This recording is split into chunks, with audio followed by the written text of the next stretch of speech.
Muy buenas noches para todos. Es un honor realmente formar parte de este ciclo de capacitaciones organizadas por la Sociedad Científica. Yo soy el doctor David Insfran. Espero sea el agrado de todos la ponencia del día de hoy y por sobre todo poder aportar para la sociedad científica todo el aporte que nosotros estamos realizando a través de las capacitaciones. Felicito al equipo técnico y organizacional por tomarse el tiempo y realizar estas importantes connotaciones para lo que sería la formación personal. El día de hoy me corresponde a mí estar hablando sobre un tema bastante interesante que nos está realmente eh, avasallando hoy en día lo que son los casos de COVID. Me gustaría compartir con ustedes lo que sería el manejo clínico del SARS-CoV-2 en los pacientes de acuerdo a las diferentes clasificaciones que estaremos viendo, ¿verdad? Entonces, mientras configuro la pantalla, vamos a hablar de realmente temas interesantes como el uso de ciertos medicamentos o inclusive manejos esquemáticos de acuerdo a la gravedad de los pacientes para poder tratarlo, sea en el domicilio o en un ambiente hospitalario.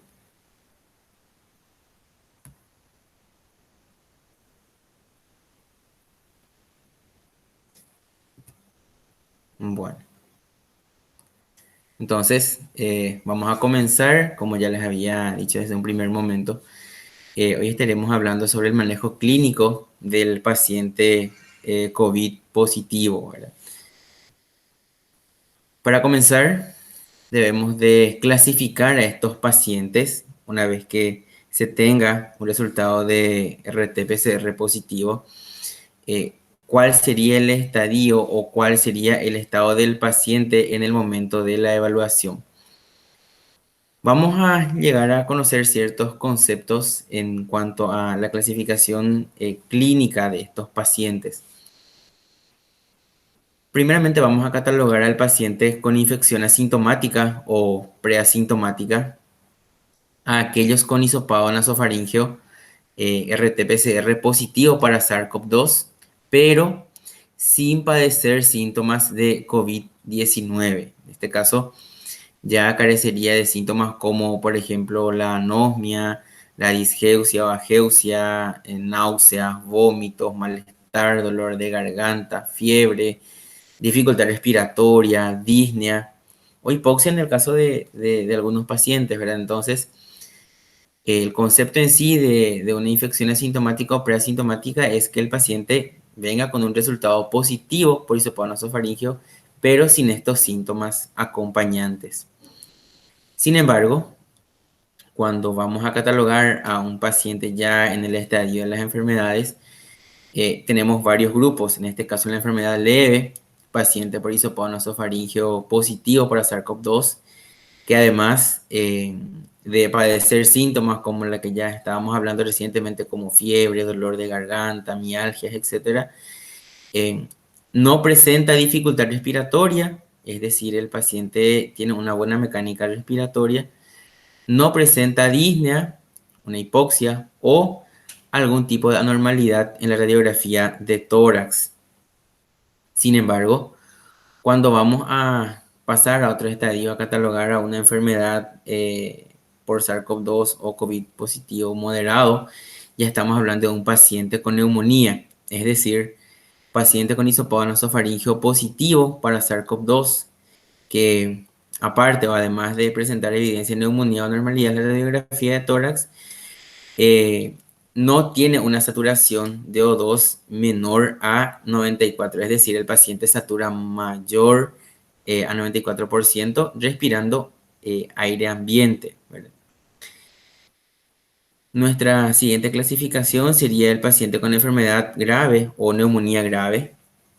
En este caso sería el mismo paciente, ¿verdad? Con hisopado nasofaríngeo positivo para SARS-CoV-2, que además de presentar síntomas de neumonía, presenta una saturación de oxígeno menor al 94%, respirando aire ambiente, una presión arterial de oxígeno en relación a la fracción de inspiración de oxígeno O2 llega a un rango menor a 300 milímetros de mercurio, una frecuencia respiratoria mayor igual o mayor a 30 por minuto y un infiltrado pulmonar mayor a 50%, evidenciado por los métodos auxiliares de diagnósticos, que en este caso sería la radiografía o un ataque de tórax.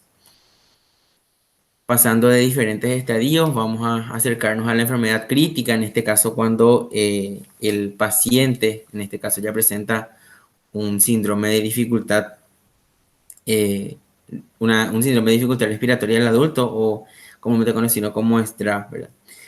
En este caso, el paciente debe de presentar ciertos criterios, ¿verdad? Aquí el paciente debe de cumplir con los criterios de Berlín. A modo de recordatorio nada más, ¿verdad? Estos criterios se basan en el infiltrado pulmonar bilateral, en este caso en estadio de imagen, radiografía de tórax, una tomografía computarizada, ultrasonido pulmonar, un edema pulmonar, en este caso no justificado principalmente por una falla cardíaca o evidenciado en forma objetiva, como por ejemplo un ecocardiograma, ¿verdad? Una relación de PAFI, en este caso de oxígeno menor a 300, y una afección pulmonar de inicio menor de 7 días, ¿verdad? Que serían, en este caso, algunos de los criterios que cumplirían para poder tener una enfermedad como la del síndrome de distrés respiratorio del adulto, ¿verdad?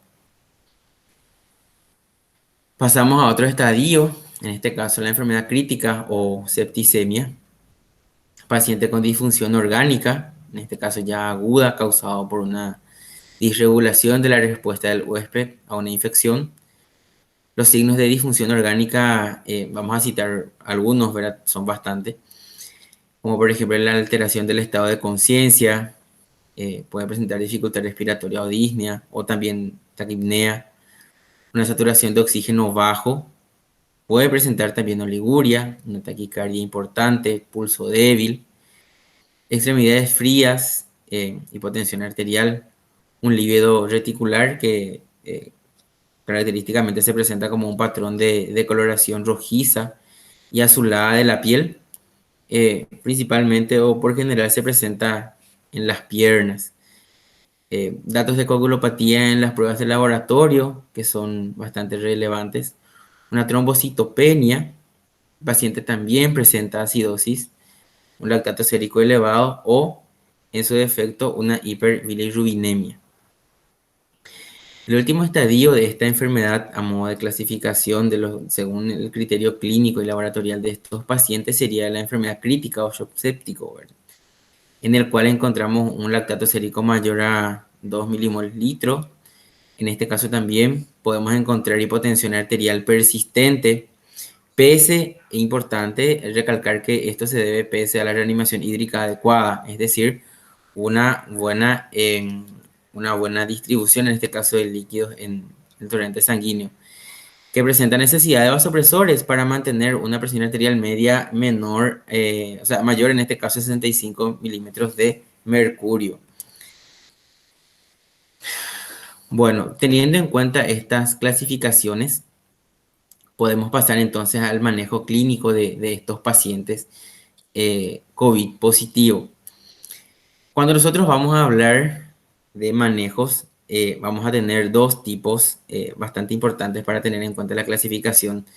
El paciente COVID positivo para un manejo domiciliario que debe de cumplir cierta cantidad de indicadores para poder tenerlo en su casa, o ciertos parámetros realmente.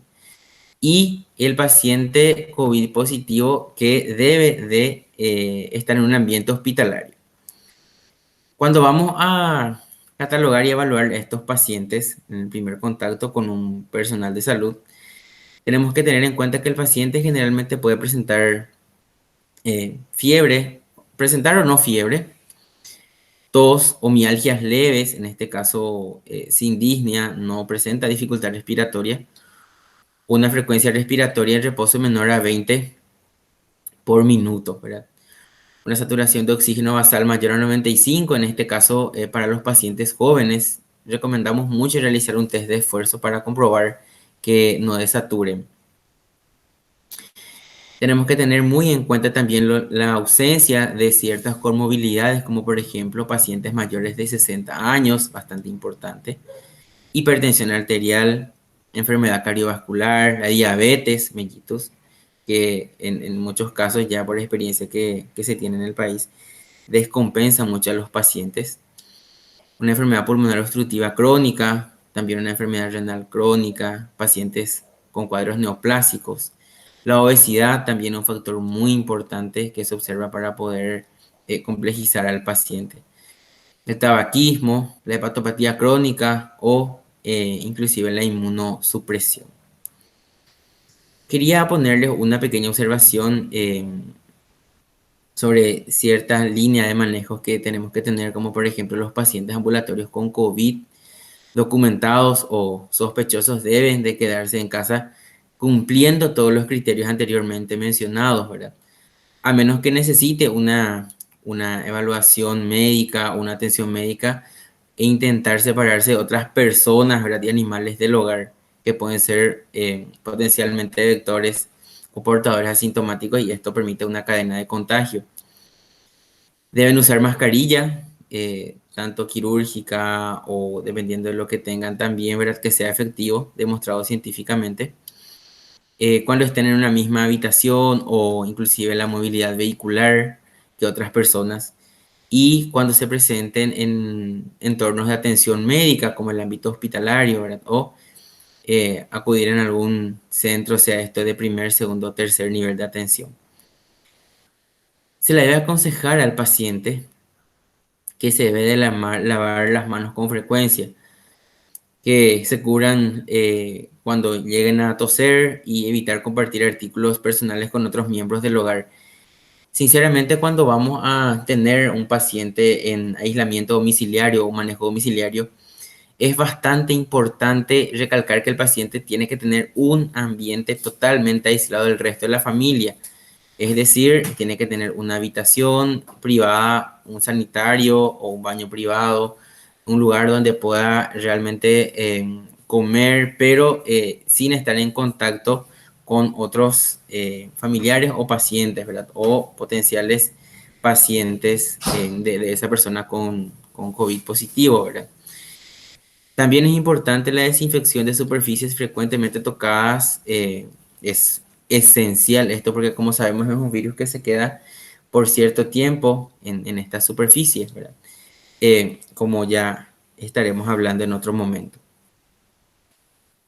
Ahora, el manejo del paciente internado o manejo ya hospitalario de estos pacientes va a requerir de ciertos pasos que debemos de realizar para poder tener un buen manejo de los mismos, como por ejemplo, el primer contacto sería una valoración inicial de estos pacientes. Debemos de tener pasos básicos ya mentalizados esquemáticamente para no perdernos y también de dicha manera evitar contaminarnos nosotros. Lo primero que hay que hacer en forma rápida es evaluar las funciones básicas principales, como por ejemplo las vías aéreas, la ventilación y la circulación, que son puntos importantes para todas las patologías que pueden complejizarse en sí mismas. Evaluar los signos vitales del paciente, realizar también una anamnesis enfocada a determinar la causa, como por ejemplo antecedentes de viajes a los lugares determinados en la definición de casos en los últimos 14 días o en contacto estrecho de casos sospechoso o confirmado de SARS-CoV-2. Puede ser también contacto casual o se sospecha que es autóctono, ¿verdad? En este caso ya cuando hay circulación comunitaria, todos somos portadores asintomáticos o potencialmente portadores de este virus, ¿verdad? O sea, somos potencialmente agentes contaminantes. Tenemos que tener en cuenta ciertos parámetros a evaluar, como por ejemplo la saturación basal de oxígeno, que debe de ser menor al 94%. En este caso, sería un criterio ya de internación del paciente. Una disnea intensa o importante, u otros síntomas de compromiso respiratorio, ¿verdad? En este caso puede ser cianosis, siempre evaluar al paciente de forma integral, observar si no realiza o no procede a la utilización de la musculatura accesoria, el aleteo nasal y demás. También es importante evaluar la presión arterial en el caso de los pacientes que deben de ser hospitalizados. Deben de presentar hipotensión con una presión arterial sistólica menor a 90 milímetros de mercurio o una presión arterial diastólica menor a 60. Es importante hablar con el paciente para poder determinar la orientación o el nivel de Glasgow de los mismos, ¿verdad? Si está ubicado en tiempo-espacio, si tiene algún tipo de confusión o signo de confusión aguda o letargia o una desorientación, porque esto nos va a dar el parámetro del estado de conciencia del mismo. También es importante indagar al paciente sobre el dolor costal preurítico, o sea, el dolor costal. Si viene un paciente y nos refiere, doctor, me duele la zona baja de la espalda o me duele la espalda, siempre tiene una característica de presentación y los pacientes refieren de buena manera estos síntomas.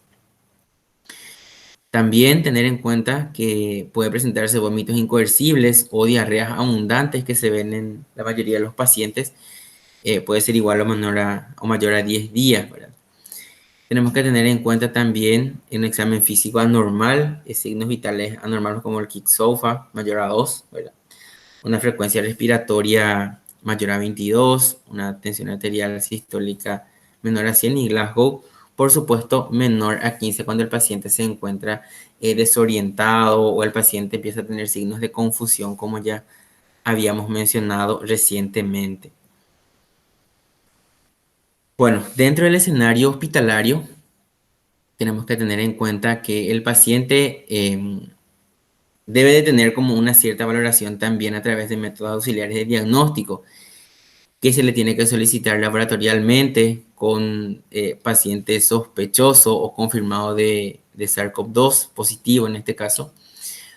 Tenemos que tener en cuenta el laboratorio de ingreso, como por ejemplo un hemograma, la glicemia para determinar que ese paciente no sea diabético, urea, creatinina para determinar también la funcionalidad renal, electrolitos, un coagulograma, fibrinógeno, hepatograma, PCR. También es importante pedir la creatinfosfoquinasa o CPK, la LDH, dímero D, que es un parámetro crucial de la evolución de la enfermedad del paciente. La ferritina, la troponina I, la procalcitonina, la gasometría, la orina simple, que todo paciente hospitalario debe de tener, y más que nada los pacientes sospechosos o confirmados de COVID. También tenemos que tener en cuenta la serología de hepatitis B, en este caso justamente estábamos hablando de anticuerpos de superficie, anticuerpos del núcleo del virus y antígenos de superficie mismo, ¿verdad? Anticuerpos de hepatitis C, salvo positivo antes, ¿verdad? En este caso ya sería un valor promedio o un parámetro ya asociado. Anticuerpos y antígenos HIV 1 y 2, que también es importante en el caso de que haya algún tipo de manipulación con el paciente, ¿verdad? Tener en cuenta las medidas de bioseguridad en estos casos. Y algunos estudios complementarios como un electrocardiograma, una radiografía de tórax, que es esencial, o una tomografía de tórax según el criterio médico profesional y el criterio que dependa mucho de la evaluación del paciente. Bueno, aquí me gustaría presentarles un resumen justamente sobre criterios de internación según una categoría de riesgo, ¿verdad? Categoría 1 sería paciente mayor a 55 años con antecedente de POC o diabetes mellitus, hipertensión arterial, enfermedad cardiovascular, los trasplantados, los pacientes con HIV, las colagenopatías o hepatopatías u otras inmunosupresiones, ¿verdad? También es importante aclarar que estos criterios de categorías o categorías de riesgo se basa de acuerdo a la experiencia ya del manejo de estos pacientes. La categoría 2 sería paciente con una frecuencia respiratoria mayor a 24 por minuto, una frecuencia cardíaca mayor a 125 latidos por minuto y una saturación de oxígeno menor a 93%. En este caso también tenemos una catalogación de categoría según el riesgo ya del tercero, que sería un dímero D mayor a 1000, una creatina fosfoquinasa o CPK del doble de referencia de acuerdo al sexo, PCR mayor a 100, una hemoglobina glicosilada mayor a 7,6, una LDH mayor a 254, linfocitos menores a 800 y una ferritina mayor a 500. Nos sirve bastante realmente tener estos valores de referencia para poder saber el criterio de riesgo de estos pacientes, ¿verdad? Tanto la primera, la segunda y la tercera, para tener ya un pronóstico del mismo. Un tema bastante interesante a tratar también es, y ya he debatido en muchas oportunidades por sociedades que sean científicas o sociedades médicas, en este caso en el nivel mundial, Latinoamérica y nuestro país, es el uso de oxígeno. Por eso, a través de guías que he indagado, me gustaría compartir con ustedes, ¿verdad?, sobre la controversia del uso de oxígeno en estos pacientes que tienen un requerimiento específico para su estudio y su utilización. En este caso, se recomienda oxigenoterapia inmediata en pacientes con signos de emergencia o sin signos de emergencia, pero con una saturación de oxígeno menor al 94%. Ante signos de emergencia, por citarles algunos, como por ejemplo la obstrucción respiratoria o apnea, la disnea grave, la cianosis central o shock, coma o convulsiones, en este caso se debe realizar inmediatamente maniobras de permeabilidad de las vías respiratorias y se debe de administrar oxigenoterapia para poder lograr una saturación de oxígeno mayor o igual al 94%, ¿verdad?, que es el nivel óptimo en estos pacientes. Una vez estabilizado este paciente, el objetivo siempre será de mantener mayor al 94% la saturación de O2, ¿verdad? Teniendo en cuenta el parámetro de la cantidad de oxígeno que nosotros queremos pasarle al paciente, existen ciertos elementos o ciertos materiales biomédicos que nos permite utilizar de acuerdo a un rango, que sería la cantidad de litros que deseemos pasarle al paciente o administrarle al paciente en este caso. Por citarles algunos, ¿verdad?, debemos de utilizar una cánula nasal para caudales de hasta 5 litros minuto de oxígeno, por supuesto. Una máscara de Venturi o máscara simple para caudales de 6 a 10 litros minuto. Y máscaras faciales con bolsa de reservorio para caudales mayores de 10 hasta 15 litros minuto, ¿verdad? En este caso, el uso de una cánula nasal de alto flujo en pacientes con insuficiencia respiratoria hipoxémica se asocia con menor mortalidad, sinceramente. Menos días de requerimiento de ventilación mecánica y, en este caso, menor riesgo de intubación orotraqueal en pacientes con la relación de PAFI o de presión arterial de oxígeno y su fracción de inspiración de oxígeno menor a 200. Tenemos ciertas indicaciones para poder utilizar esta cánula nasal de alto flujo, como por ejemplo la hipoxemia sin hipercapnia, con una fracción inspirada de oxígeno mayor a 40%, una insuficiencia respiratoria hipoxémica, la necesidad progresiva de O2 en mayores dosis, en este caso según el requerimiento y el estado y la evolución clínica del paciente, profiláctico post-extubación, síndrome de apneas, hipopneas del sueño o, en este caso, exacerbación de fallas cardíacas. El uso de estas cánulas nasales de alto flujo están contraindicados en ciertos casos, como por ejemplo la falla respiratoria hipercápnica y pacientes retenedores de dióxido de carbono.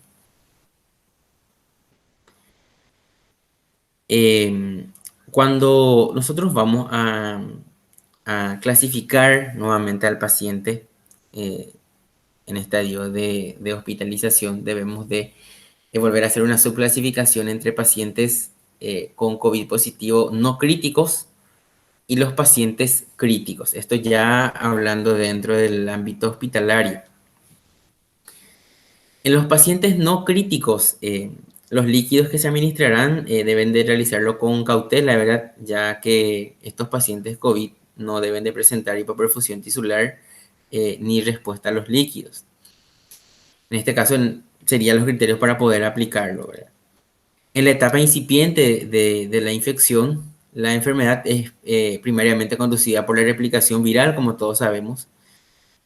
Posterior a esto, a esta replicación, se debe a la excesiva respuesta inmunitaria, inclusive inflamatoria, sistémica, a causa que el virus empieza a generar diferentes tipos de daño tisular. En este caso, en la etapa incipiente, previa al desarrollo de una respuesta inmune efectiva de la persona con COVID o del sistema inmune del huésped, las terapias basadas, en este caso con anticuerpos anti-SARS-CoV-2, podría ser beneficiosa.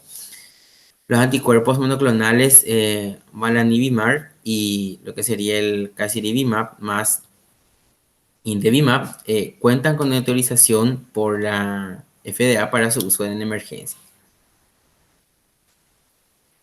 Bien, eh, hay un manejo clínico realmente bastante ya especificado según diferentes protocolos y realmente les comento que esto es muy dinámico, depende mucho del escenario en el cual le encontremos al paciente, esto cambia día a día, hoy puede ser así, mañana se puede implementar de acuerdo a ciertas evidencias científicas, pero lo que hoy en día la Organización Mundial de la Salud, en conjunto con las diferentes asociaciones médicas, por supuesto especializadas en el área, han establecido es el uso de ciertos medicamentos dentro del ámbito hospitalario y otros que no, pero que nuestra población en general lo adopta como uso ambulatorio, ¿verdad? Que por supuesto con la educación dada los mismos deberían de suspender, ¿verdad?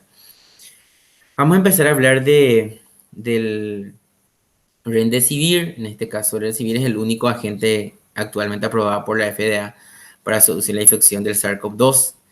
La presentación de dicho fármaco es un polvo liofilizado en 100 miligramos más un solvente para administración endovenosa. Siempre que se disponga, por supuesto, del fármaco, se recomienda el uso del mismo en todo paciente hospitalizado que requiera oxígeno suplementario, un criterio universal para su uso. La dosis de ataque o recomendada en este caso es de 200 miligramos, que sería una dosis de carga enviada en 30 o en difusión de 30 a 120 minutos. El día 1, es decir, el día que va a recibir. Posteriormente, lo ideal sería 100 miligramos día por 4 días o hasta el alta hospitalaria. Lo importante que tenemos que saber también es que la duración del tratamiento puede extenderse hasta 10 días si para el día 5, por ejemplo, no se constata mejoría clínica sustancial del paciente. Pero científicamente, dada la falla de evidencia de su beneficio en estadios o en etapas avanzadas de la enfermedad, no se recomienda su uso rutinario en pacientes que requieren VM, o sea, ventilación mecánica. Tampoco se recomienda su uso en pacientes no hospitalizados que padecen de COVID-19 leve o moderado o sin supervisión de un profesional de salud. Hasta la fecha, tenemos la aprobación del uso del Remdesivir en estos pacientes. Los pacientes hospitalizados con enfermedades graves, con peso mayor a 40 kilogramos, necesidad de oxigenoterapia a bajo flujo, en este caso también en pacientes con RT-PCR o antígeno positivo para SARS-CoV-2 con un máximo de 7 días de la enfermedad, o sea, en estadios iniciales de la enfermedad.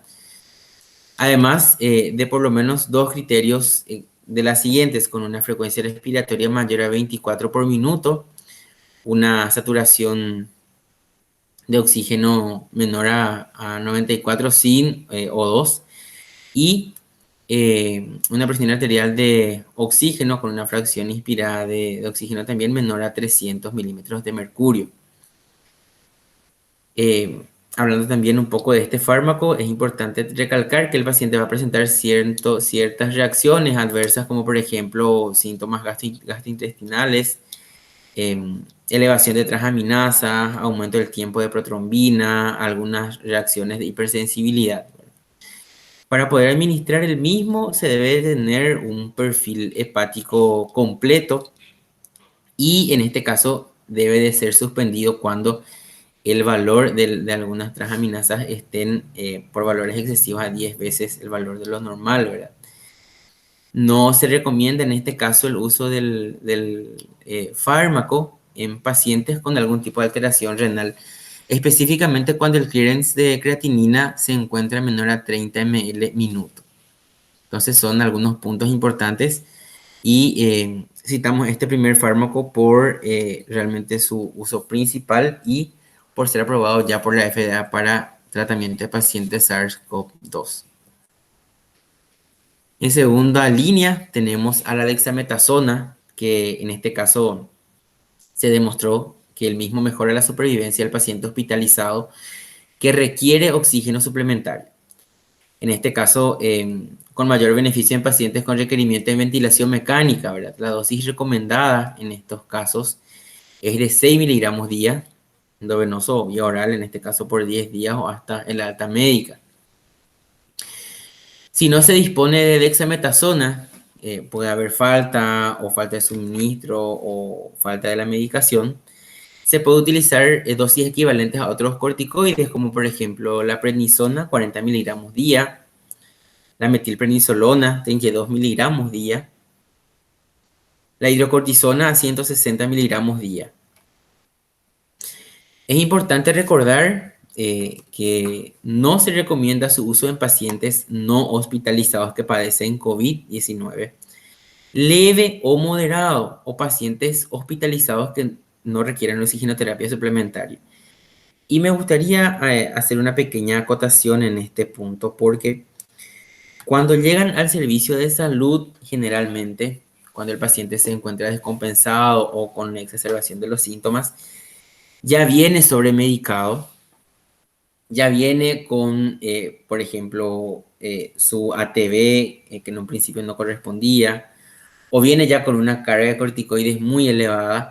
Recuerden que el uso de corticoides se demostró científicamente de que puede disminuir las defensas o disminuir los componentes del sistema inmunitario para poder defendernos ante este virus. Entonces, es muy importante recalcar que el manejo de estos pacientes en el ámbito hospitalario es totalmente diferente al paciente ambulatorio.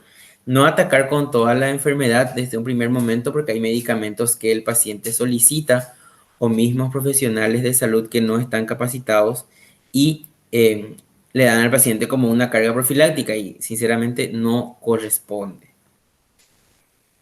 Un comentario que me gustaría hacerles por la experiencia que ya tuvimos al recibir a los pacientes. También debemos de tener en cuenta la terapia antitrombótica en estos pacientes COVID positivos, ¿verdad? Generalmente estos pacientes tienen una asociación a un estado inflamatorio y protrombótico.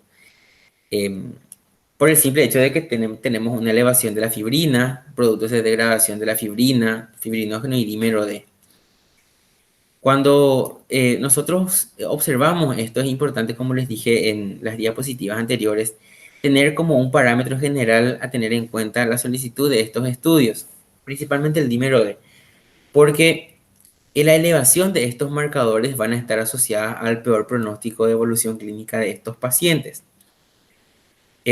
Algunos estudios, como por ejemplo, han reportado una incidencia variable de enfermedad tromboembólica venosa en pacientes con SARS-CoV-2 positivo. Un metaanálisis de estudio en pacientes hospitalizados con COVID-19 hallados con prevalencia de enfermedad tromboembólica o tromboembólica venosa de 14% en estos casos. La American Society of Hematology no encontraron diferencias entre la incidencia global de enfermedad tromboembólica venosa y la mortalidad en pacientes con SARS-CoV-2, tratados en este caso con dosis profiláctica y con dosis mayores de anticoagulación. Aquí, este como un resumen para que ustedes tengan en cuenta de cómo se pueden manejar a los pacientes, ¿verdad? Tanto en su anticoagulación o antiagregación, ¿verdad? No hablamos aquí de la aspirina, ¿verdad? Del ácido acetil salicílico. Sí hablamos de estos fármacos como la heparina no fraccionada, la enoxaparina. Utilizamos también la rivaroxaban y el dabigatran. Ahí podemos ver, de acuerdo a sus diferentes usos, como por ejemplo su dosis normal de la heparina no fraccionada de 5.000 unidades subcutáneas cada 12 horas. En el caso, por ejemplo, de este no requiere un ajuste en una insuficiencia renal o en pacientes con cuadros renales, en pacientes con obesidad, por ejemplo, mayor al índice de masa corporal de 40, teniendo en cuenta el peso de 120 a 150 kilogramos, se utiliza 5.000 unidades subcutáneas cada 8 horas o mayor a 150 kilogramos, 7.500 cada 8 horas. Pacientes menores de este peso, 2.500 ya serían suficientes cada 12 horas. El uso de la enoxaparina o la heparina de bajo peso molecular también, como les dije, tiene su índice de referencia, como por ejemplo la dosis normal es de 40 miligramos subcutáneo cada 24 horas. En el caso que el paciente tenga un clearance de creatinina menor a 30, utilizamos en este caso cada 24 horas. O en este caso, cuando tenga menor a 15, tenemos que ver y verificar el uso-beneficio en estos pacientes. Así también, de acuerdo a la obesidad, de acuerdo al índice de masa corporal, se requiere dosis de 40 miligramos subcutáneos cada 12 horas. O en el caso de que el clearance de creatinina sea menor a 30, en este caso sería una dosis de 40 cada 24 horas.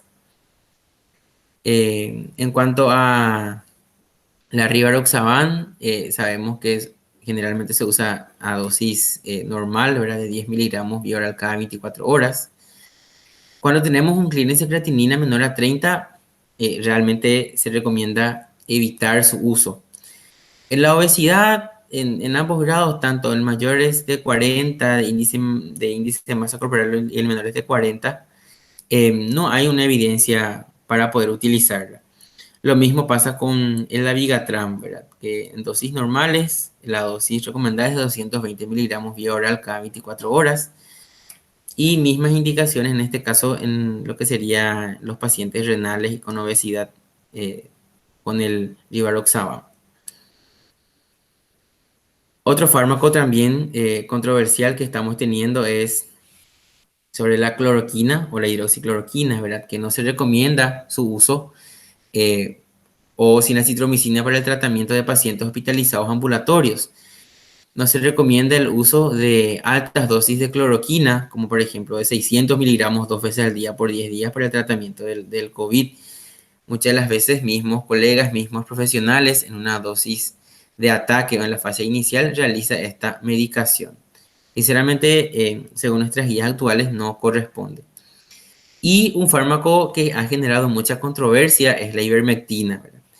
En este caso, se recomienda la no utilización en pacientes con COVID-19, excepto en ensayos clínicos, por supuesto, en estudios de investigación en estos pacientes, ¿verdad? ¿Y por qué? Justamente se ha demostrado que la ivermectina ha realizado una inhibición de crecimiento en células de cultivo, pero para su eficacia en el cuerpo humano son 100 veces por encima de la dosis aprobada en humanos, entonces realmente no tiene punto en comparación hasta ahora para su uso.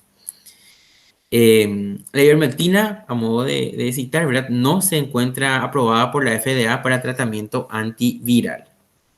Y es importante replicar esto a nuestra población porque los pacientes ya llegan con ivermectina inclusive de uso no humano en altísimas concentraciones y esto en vez de mejorar empeora el pronóstico del paciente. El lopinavir y la ritonavir en este caso no se encuentra, o sea, no se recomienda su uso como fármaco inhibidor de las proteasas en el caso, ¿verdad? de HIV para el tratamiento de COVID, excepto en algunos ensayos clínicos que se están realizando, ¿verdad? Y los suplementos vitamínicos, ¿verdad? Existen insuficientes datos disponibles para recomendación a favor o en contra del uso de vitamina C en el tratamiento del COVID para pacientes no críticos. En este caso también el uso del suplementos de zinc, pero sí los colegas al menos recomiendan bastante, o sea, no se ve todavía si mejora la sobrevida del paciente o no, pero se indican a los pacientes en nuestra plataforma actual, ¿verdad? Bien, ahora vamos a hablar de nuestro resumen de todos los manejos que ya hemos visto en nuestros pacientes COVID, en este caso, de acuerdo a la severidad de la enfermedad. Cuando tengamos nosotros un caso de COVID-19 leve o moderado, no hospitalizado en este caso con suficientes datos, para recomendación a favor o en contra del uso de agentes antivirales específicos o terapia con anticuerpos. La dexametasona no debe ser utilizada en estos casos, en casos leves, como ya habíamos dicho desde un primer momento, ¿verdad? No se recomienda tampoco el dosaje rutinario o de coagulogramos sin que exista una condición clínica que la justifique. Se recomienda ajustar el tratamiento de base según la necesidad. El paciente ya viene con sus medicamentos de uso crónico, sean estos antihipertensivos, antidiabéticos y demás. Entonces, lo principal es que nuestro objetivo de la glucosa en ayunas esté entre 130 y 70. No se recomienda suspender SGLT2.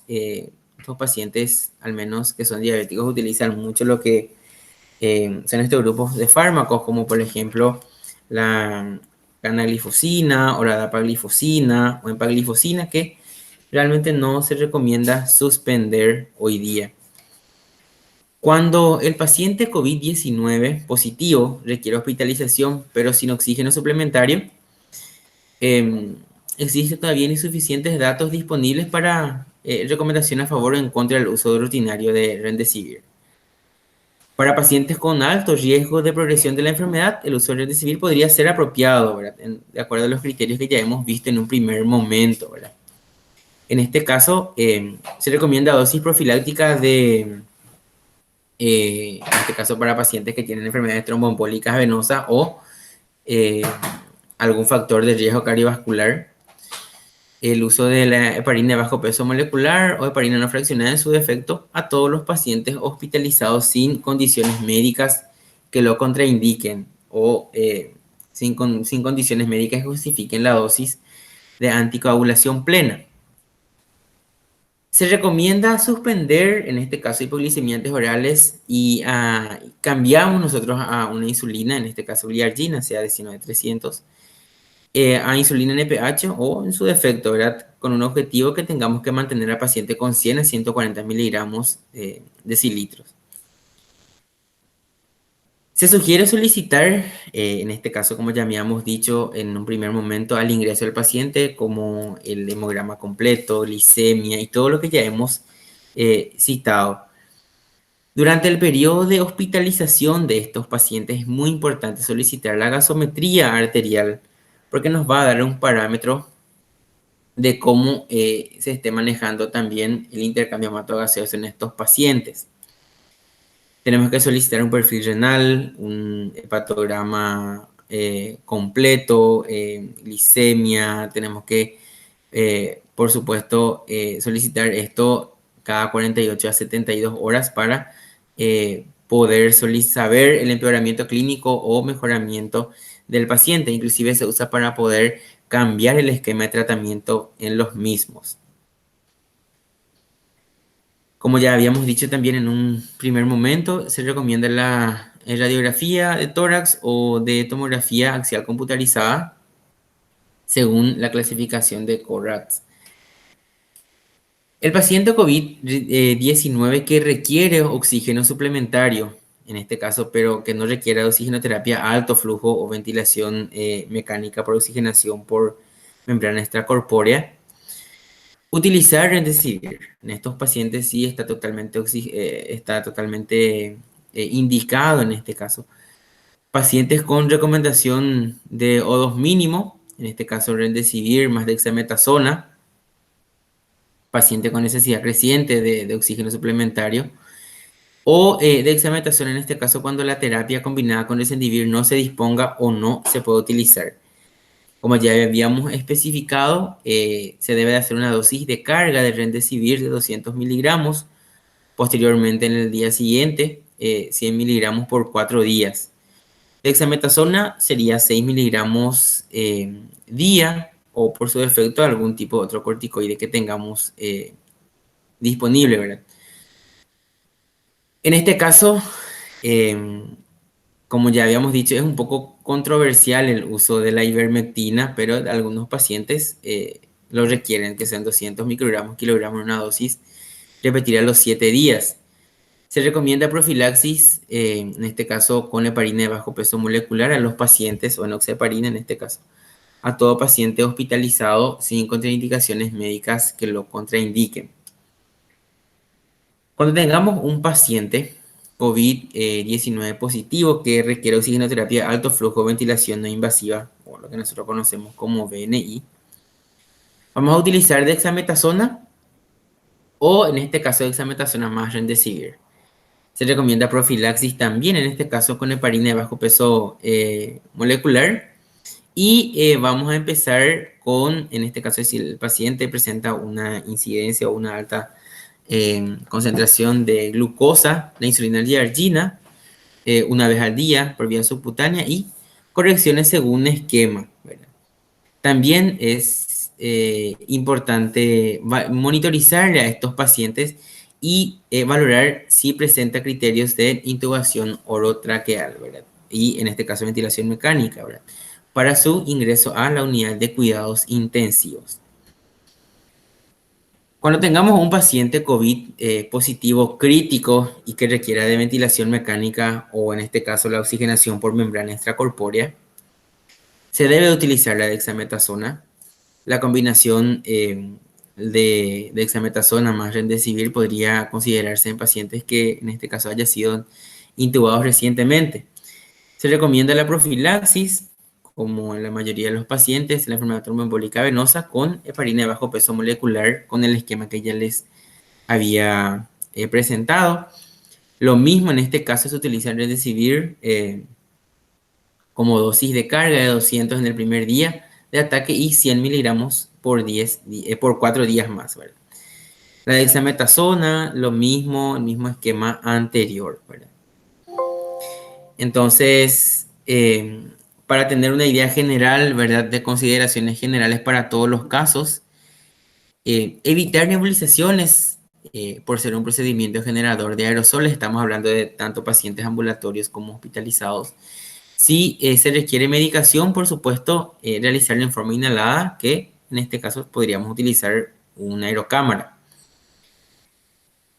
Evitar el uso de corticoides sistémicos e inhalados en la fase inicial de la enfermedad, ya que esto podría, como les dije hace rato, podría reducir la inmunidad y promover la replicación viral, o sea, empeorar el cuadro y disminuir lo que serían las defensas del cuerpo.